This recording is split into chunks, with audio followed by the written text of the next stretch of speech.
కట్టినటువంటి శంకులాస్ బ్రిడ్జి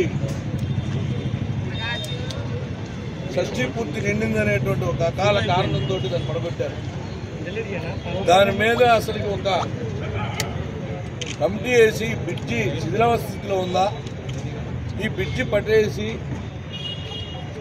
సేతు బంధు అనేటువంటి కార్యక్రమం కన్నా రైల్వేస్ డిపార్ట్మెంట్ ఇచ్చిన డబ్బుల్ని తీసుకుని రావాలనేటువంటి లేకుండా ఏదో ఒక 80 కోట్లు వస్తున్నాయి కనుక పడేశారు.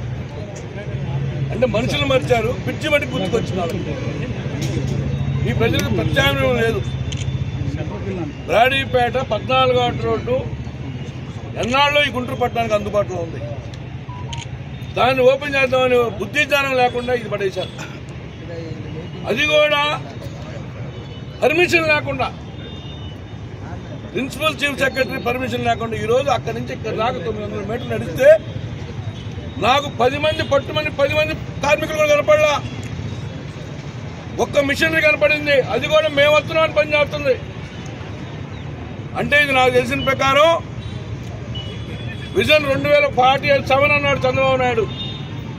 2047కి అవుద్దా అని ప్రశ్నిస్తా ఉన్నా ఈ గవర్నమెంట్ని.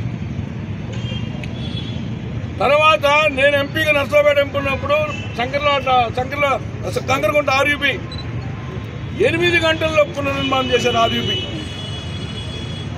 ఈరోజు ప్రజలకు ఎంత అందుబాటులో ఉందో చూడండి. ఏటగ్రహారం ప్రజలు కానీ, గుంటూరు కానీ, అసలు గుంటూరు ఈస్ట్ వెస్ట్ అంటే భార్యాభర్తల సంబంధం. ఇది వెస్ట్ ఈస్ట్ లేకుండా వెస్ట్ నడవదు.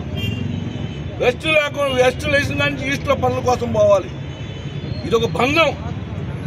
ఈ పట్టణ ప్రజలకు విడాకులు ఇచ్చిన ఘనత ఈ తెలుగుదేశం పార్టీ ప్రభుత్వానికి. ఎన్డీఏ 3 త్రిమూర్తులు కలిసి గుంటూరు పట్టణాన్ని నాశనం చేశారు. పోలీసులు అడ్డించి రావాలని ఇటు పోవాలన్నా కూడా గంట పైన పడుతున్న పోలీసులు ఇంక దొంగలు ఏం పట్టుకుంటారు వాళ్ళు? ఇంత దౌర్భాగ్యమైన పరిస్థితి. ప్లస్ పక్కన ఉన్నటువంటి జనాల్లో ఈరోజు వ్యాపారం చేసుకున్నటువంటి వాళ్ళు నేను